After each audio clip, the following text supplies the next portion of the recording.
فضوا الطريق.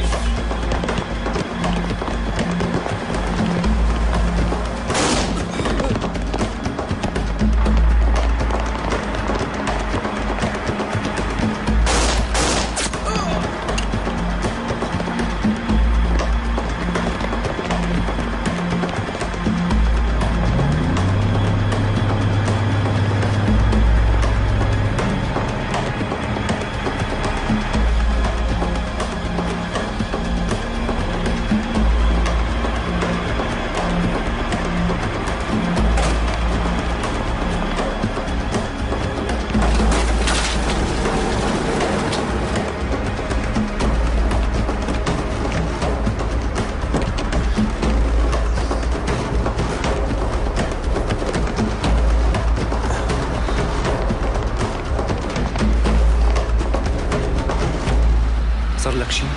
أنا بخير.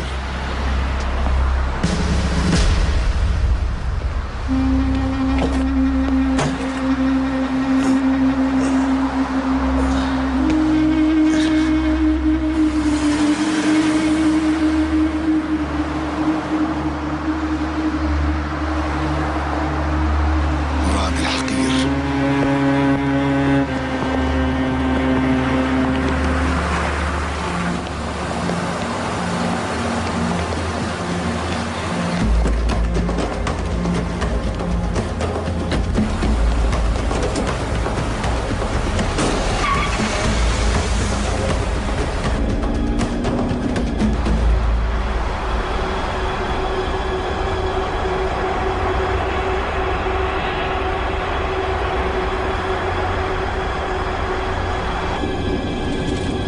شو صار؟ مين هدول؟ اسكندر وزلمه.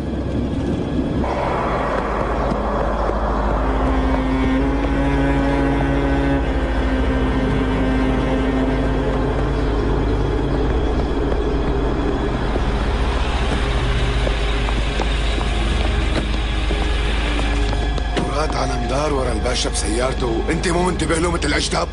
معلم ما توقعنا هالمفاجأة. إذا الباشا بيصل على أنقرة يا قوراي معناتها ما بقى غير إنه نتفرج على الأخبار الجوية لحتى يصدر حكم إعدامنا. الحقوا السيارة بسرعة.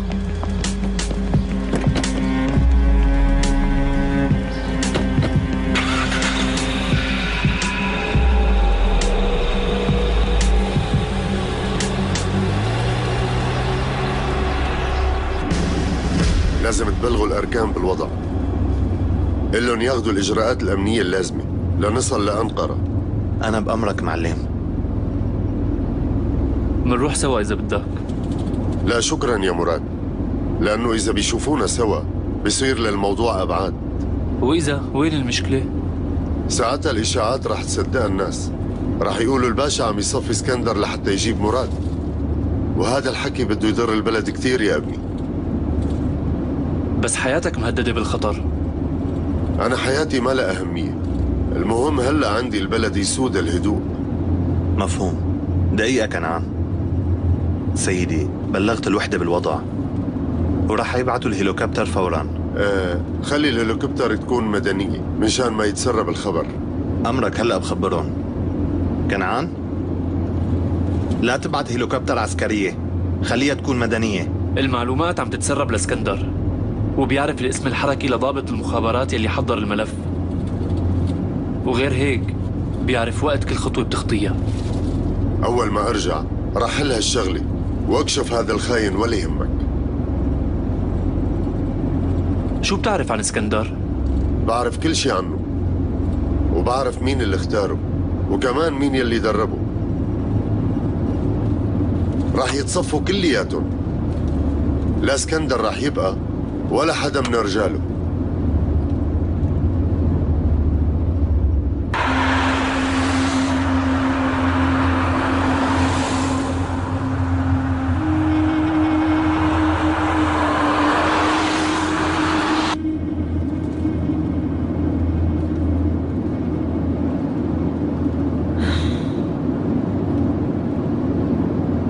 تأمينات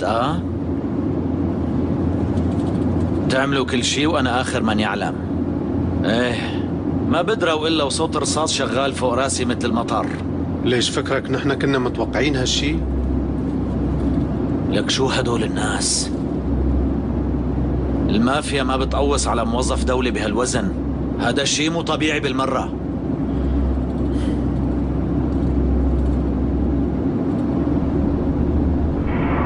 هلا بخبره. معلم، بدهم يروحوا على أنقرة بالهليكوبتر. خليهم يبلغونا بالنقطة اللي رح تنزل فيها بالتحديد، وخبر الشباب قل لهم يجيبوا شي ينزل طيارته 100 شقفة. أمرك سيدي. ألو، حدد مكان الهبوط.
روح خذ موقعك. يلا بسرعة بسرعة.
الطيارة صارت جاهزة سيدي، مثل ما أمر.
انت ابقى هون وحل هالمشكلة.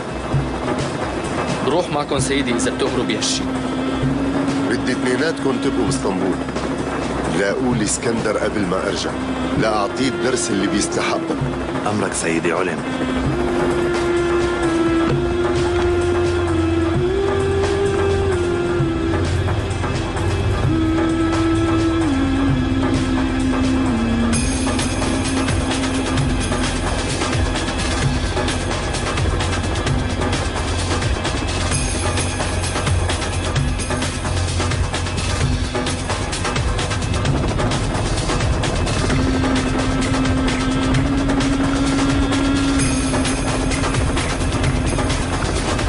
احترامي.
تعال خليني بوسك من جبينك.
هلأ كل ما سألت اللي سألي بدك تجيبيني لهون على المستشفى.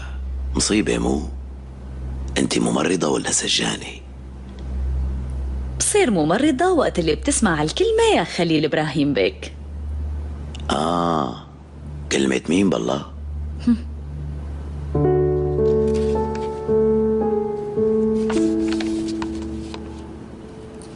تحاليل الدم ما بتكذب. السيد خليل إبراهيم لازم يخضع للعلاج بالمستشفى. طيب ما عم يقتنع. قل له رح يموت، بيقتنع وبيقبل. لهيك هو مو مقتنع. بيقول لك رح اموت. ليش؟ لحتى اتعالج. إذا مو كرماله هو كرمال مرته. مين؟ خليل إبراهيم. شو قررت تطلع؟ ايه والله خلص، وجاي لأشكركن على كل شيء، بس والله تضايقت مشان الخال. أنت بتقنعه. السيد خليل إبراهيم ما رح يخجلك إذا شافك بهالحالة. وليش شبه حالته يا غبي؟ تحكي بلا تفكير دائما.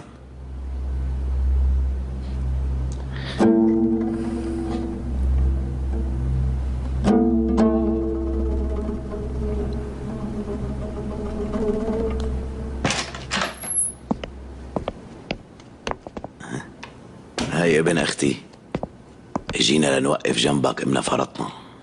شلون صرت هلأ خال؟ الحمد لله، هالسيروم فادني. مرت خالي طول عمره بيحب يتدلل. قولي لي عم بيعذبك شي؟ يعني شو بتتوقع؟ اللي مثله بيتغير شي؟ سمعت انه ما بده ينام بالمستشفى. ولك خلصني، نمنا كتير هون. أنا اختنقت، وهي ابن أختي الغالي طالع من هون. أنا عازمكن على أحلى مطعم.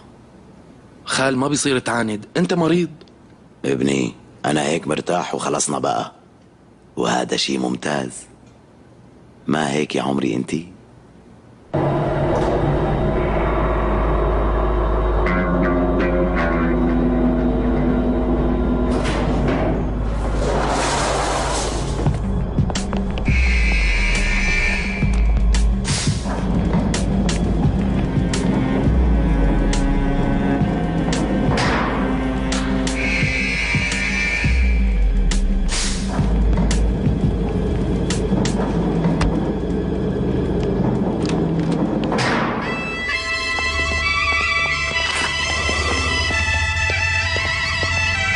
أهلا وسهلا.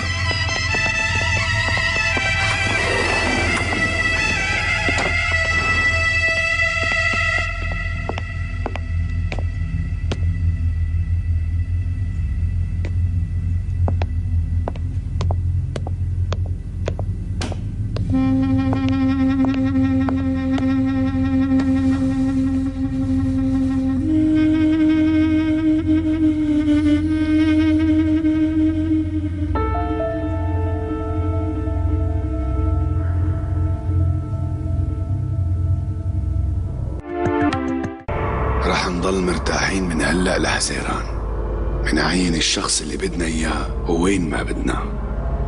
جيم 12 واحد عايش. وشو بتفرق؟ التاني منقتله. عمليات التنظيف اللي بلشناها بدها تستمر. الأستاذ بالحكومة المدنية وحضرتك بالعسكرية، وبدكن تستعملوا صلاحياتكن، لأنه ما عاد جاي على بالي شوف ولا واحد من زلم الختايرية بنوب. بس اللي بمجموعتنا انكشفوا هالمرة. طيب وما فينا نلاقي بدالهم؟ الشغلة ما بتصير بسرعة. ما لنا مستعجلين. المقدم إلهان بيعرف شو في بالملف؟ بكرة بنشوف. إذا بيعرف بيموت، وإذا ما بيعرف بيتقاعد. بس بعد موت الباشا ما رح يتركونا بحالنا لندفع الثمن. وإذا بدي نزل الثمن للحد الأدنى، أنا بحاجة ليلجين يلدز. استعماله لازم لحتى نحضر الرأي العام، وبصير غريمه للباشا. المنظمة مو نحنا. ما يهمك، مشكلته حليتها وكتبت له السيناريو المناسب. إعان لكان هيك القصص كلها انحبكت على الآخر. يلجين هو اللي رح يروح كبش فدا حسب السيناريو اللي أنا كاتبه. ونحن من طرفنا ما منخلي حدا بالبلد كله ما يعرف اللي يعمله. مين شاف يلدز عم يقتل؟ رح يفوت يلدز على السجن بإفادة 3 عناصر شرطة، وحدة مو معروفة قرعت أبوها من وين. أستاذ، أنت متضايق من شي بهي القعدة؟ وشك ما عم يضحك. والله مو ملاقي سبب يخلي وشي يضحك بنوب. الأستاذ قلقان شوي نتيجة موت الباشا، مو أكتر. بس ما في شي لتقلق منه. كيف ما في شي يا كبير؟ فجرتوا هليكوبتر وقتلتوا قائد بالقوات، كيف ما في شي يقلق؟ تفضل سيدي. ممكن أرتاح لو سمحت؟ ايه تفضلي.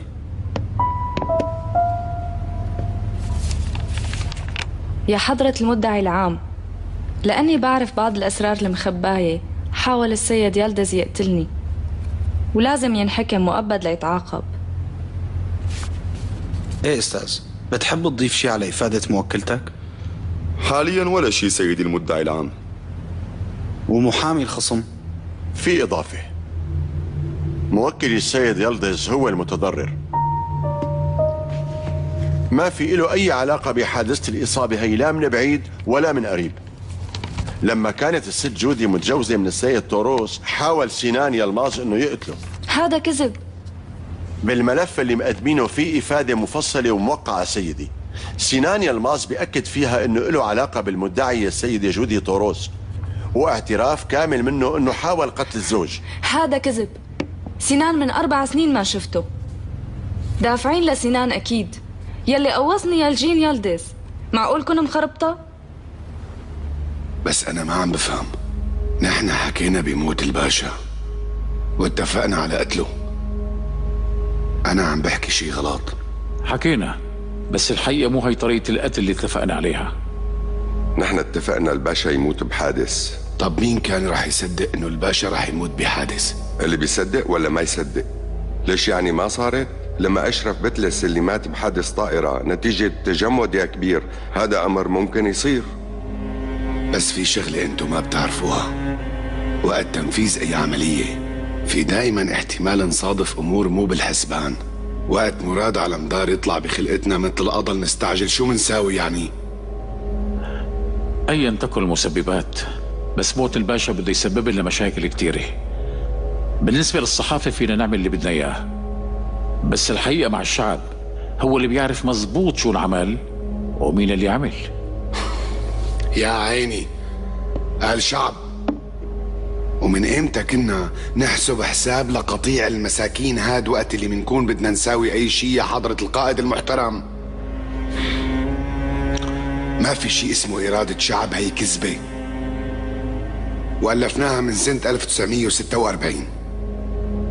يا سيد اسكندر، قبل المسؤولية كرمال هالموضوع نحن غامرنا بكل شي، بس كل شي هلأ بخطر.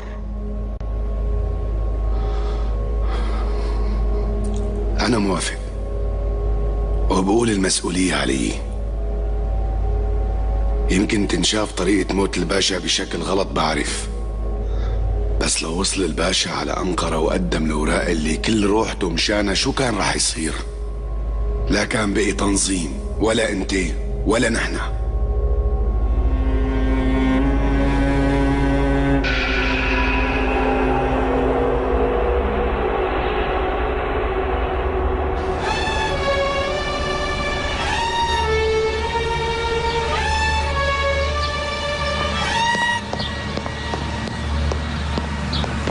مدام جودي، ما حكيتي لي عن سينان. شو بدي احكي لك؟ علاقة صارت من زمان وانتهت. ما فهمت هي شو دخلها بالقضية تبعنا؟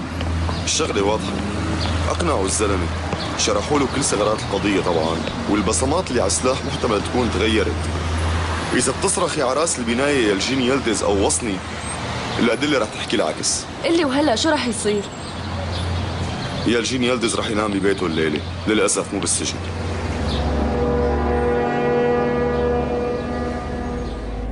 أفاد المسؤولون أن الحادث وقع قرابة الساعة 8 صباحاً، فبينما كان سعدي باشا متجها إلى أنقرة بسيارته المصفحة لمقابلة الهيئة، اصطدم بآلية كانت تصلح الطريق، وبمحض الصدفة أنقذ سعدي باشا وأبعده الفريق عن موقع الحادث، وتم نقله إلى مكان ليركب مروحية، لكنه في لحظة إقلاع الطائرة تعرض لهجوم آخر وسقطت المروحية، واستشهد الفريق الأول سعدي باشا مباشرة.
شكرا لله.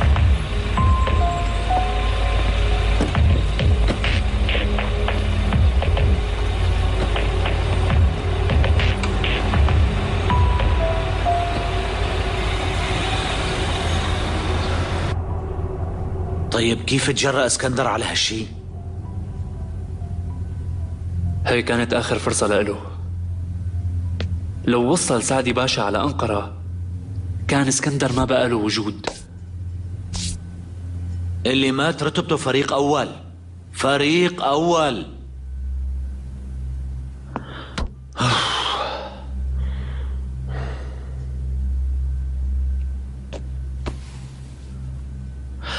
معلم، مين هو اسكندر بالضبط؟ احكي لي الشيء الغميق مو الشغلات السطحية.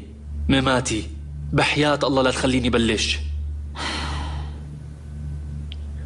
إذا بلشت بالحكي رح فوت على الاتحاد ومنه على جلاديو، وما بيضل واحد ما باع الوطن، وهلأ ما في داعي لهالأحباط. عبد الحي بيحكي لك. وشو بيعرف عبد الحي؟ إذا كنت بتعرف أكتر ليش ما عم تحكي من قبل؟ أنا شو بيعرفني؟ ما بعرف إلا على قدي. طيب شو رأي هدول الختيارية؟ ليكون هذا اسكندر زلمتهم كمان؟ لك انت شو عم تخبص؟ يعني ليكونوا عم يلعبوا على الحبلين. هالشي مستحيل. اسكندر خدمهم لفترة منيحة بس بعدين خانهم. طيب ماشي، شو رح نعمل؟ كيف بدنا نلاقيه هاد؟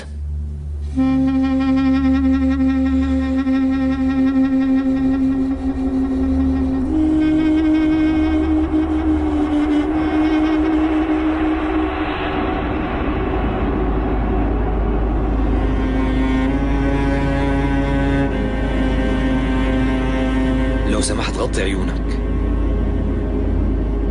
مشان أمنك وأمننا.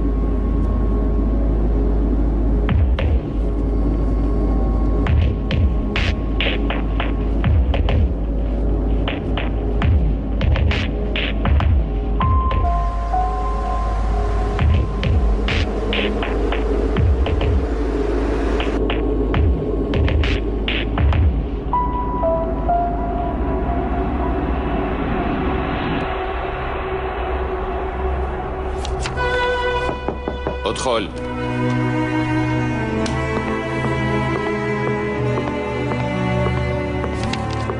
معلم، عرفت انه يلدز طلع من السجن؟ عندي خبر. معلم شلون بيصير هيك؟ انا ما قتلته لحتى يفوت على السجن، بس ليكو طلع وعم بيسرح ويمرح. وحضرتك هلأ عم تطالبني استهين بهالقوة؟ إذا ما بدنا نقاومها ليش لحتى نعيش؟ عود لحظة.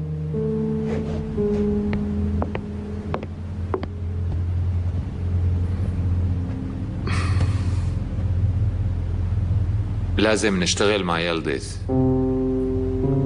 كيف يعني نشتغل؟ هي أكبر إهانة إلنا. مو يشتغل معي، مع بنتي بس.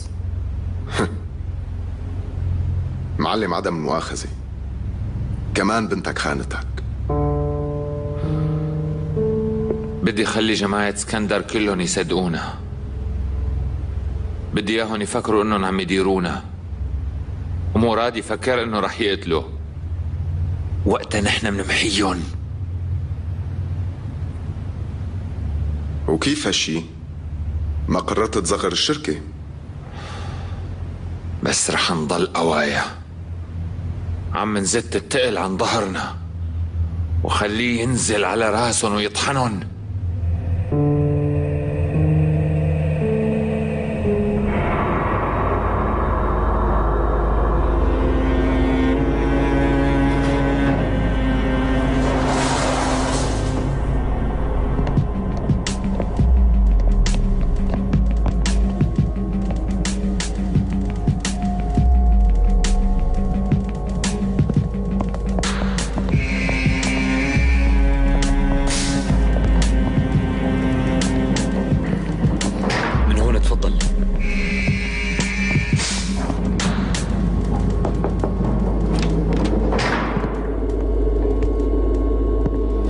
يلدز تفضل.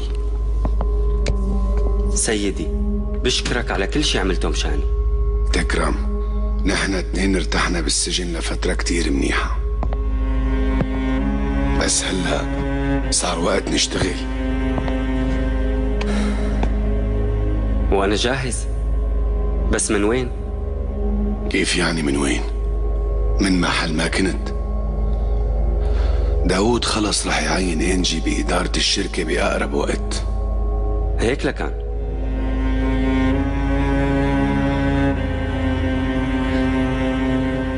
وليش غيرت قرارك بقى؟ شو السبب؟ تعبت يا انجي، بدي اخصص وقت لإلي، وفؤاد بتعرفيه ما بدي اتركها للغرب. بابا إذا عم تدور على بيدق ما رح كون أنا البيدق. مفهوم. لساتني مستمرة بعلاقتي باسكندر. وكمان بعرف عطيتني رئاسة مجلس الإدارة مشان اسكندر؟ رح تخلطي شي بين حياتك الخاصة وعملك؟ لا. الغلط اللي عملتيه معي لا فيني سامح فيه ولا اني انساه. عندي سبب لحتى سامحتك. اللي شايف فيكي بدايتي الأولى، كبريائي، إصراري، وعزة نفسي كمان. رح عين يلدز بإدارة الإعلام. لو عم تسأليني جوابي لا. بس أنا المديرة هلأ. وأنا ما عم بفرض عليكي، بس عندي طلب. إذا ممكن أنت تقولي له ما يحاول يتعرض لي ولا يتعرض لبولوت. ما بدي إنه يتأثر الشغل بالتوتر اللي بيناتهم.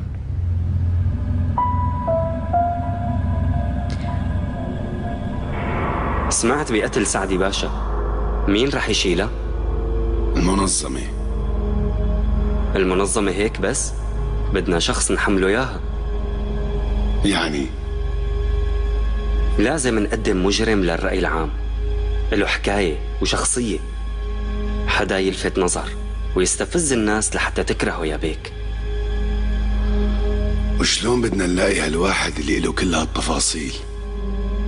واحد تصرفاته سيئة، هذا اللي قصدته.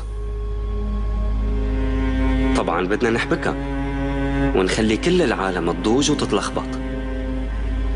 نحبكها بحيث نكبرها ومنموها لحتى تصير أهم خبر ونقدمها للرأي العام. لا، أنا مو موافقك. مثل ما بدك، بس ما بتكفي المنظمة وحدها. ضروري نقدم شخص ونخلي كل الناس يفشوا خلقهم فيه بالأول، وبعدين منقول مسؤولين الدولة عم يخدعونا ومنشوه صورتهم. منضرب عصفورين بحجر. إذا بدنا حدا يستفز العالم، مورو. أظهرت التحقيقات الأولية للعملية التي استشهد فيها سعدي باشا أن التنفيذ قد تم بواسطة صاروخ RPG، وهذه الصواريخ أدخلت إلى تركيا من شمال العراق، وأن المنظمة وراء هذه العملية. كما شايف كيف انتركت المنظمة لجماعة أغبياء؟ لكن اللي بيساوي هيك عملية بهيك أوقات أكيد متخلف ثوريا، ما بيفهم التكتيك، وفوقها معاق عقليا. الحق معك معلم، دكاترة عم يلحوا كتير لندفع لهم المصاري معلم. ما في مصاري، هي المصاري مصاري شعبنا ولا؟ معلم هدول دكاترة بمشفى برجوازي، ما في مساكين أبدا. أنا ما عم أقول لك إنه جمعوا مصاريهم من أهل ضيعتهم ولا؟ في غير الشعب؟ يعني قصدك هي مصاري الشعب معلم؟ لا تدفعوا خلاص. أمرك.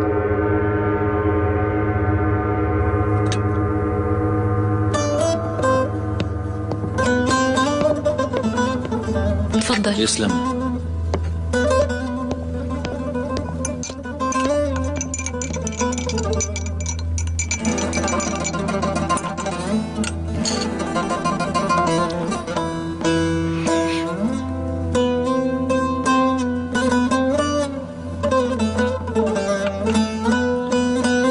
المعلم مشغول؟ ايه. الحمد لله على السلامة يا عمران.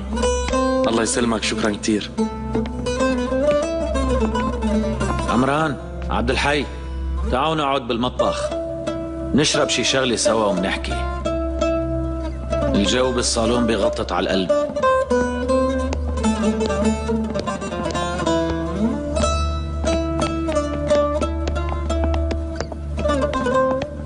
على السلامة يا عمران. الله يسلمك. هاتي شاي. حاضر. عود أخي تفضل.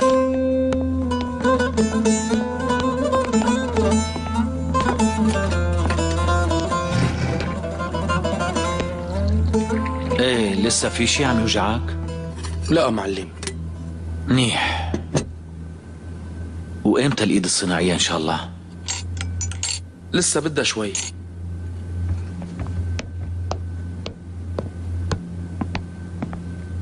تفضل. يسلموا. تفضل. يسلم.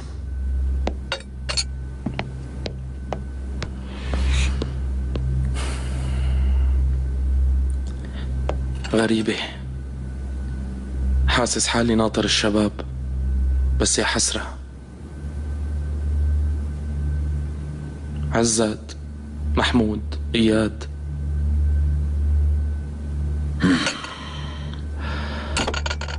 أوف،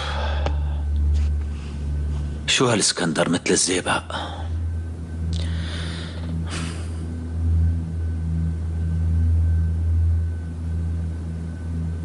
إلا ما ناخد بتارنا مهما صار.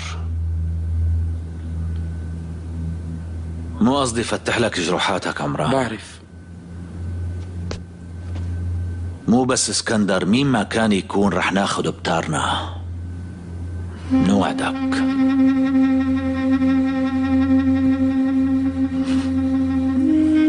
الأمر من فوق وقطعي. اسم اسكندر ما راح يتقدم للرأي العام أبدا. هدول أكيد جنوا. خايفين هالعملية تضعف الدولة، لهيك ما حدا عم يغامر بأي شكل. يعني الكل خايفين من اسكندر؟ في خايفين وفي داعمين وفي منتظرين فرصة، وفي اللي عم يستنى شو راح يصير كمان. فهمت عليك. وحدنا مثل العادة. امتى جاي المقدم إلهان؟ بيوصل بعد شوي. شكرا سيدي الرئيس. انت كمان مشغول، ما في داعي اشغلك اكثر. انت ليش هيك معصب مني يا مراد؟ ماني معصب من حدا، بس تعبت من تأجيج الامل ومن الخيبة يلي بتلحقه كل مرة وبتنسفه. بكفي. شوف، حتى انا عم تضغطوا علي. دخيلك مراد، هلأ مو وقتها. دخيلك مراد، مصالح الدولة بتتأذى. دخيلك لا تساوي، دخيلك لا تعمل، ولا أنا بمسح اسكندر بلمحة بصر. والحقيقة أنا ما عم بعرف مين اللي وراه، عدونا ولا صديقنا. أنا ساكت مشان ما يروحوا أبرياء بين الرجلين. بس هلأ ما عاد اسكت. الكل بيعرف كيف ياكل من هالدولة، وبس نصل للدفع دخيلكن لبعدين. بس نحن اللي دفعنا الثمن. أنا دفعت، وصار غيري لازم يدفع.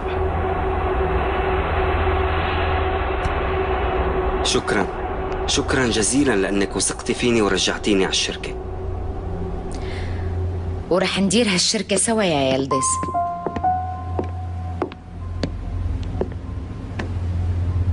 لازم نسكر مرحلة أبي وبولوت. سمعت إنه انباع قسم من الشركات والباقي صفوها. مزبوط، بس أنا ما بتفرق معي.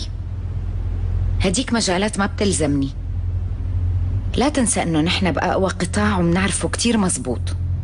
إذا بتسمحي لي جبت لك هدية صغيرة. جد؟ ملف اغتيال سعدي باشا. سمعت وزعلت. اللي قتله باسم المنظمة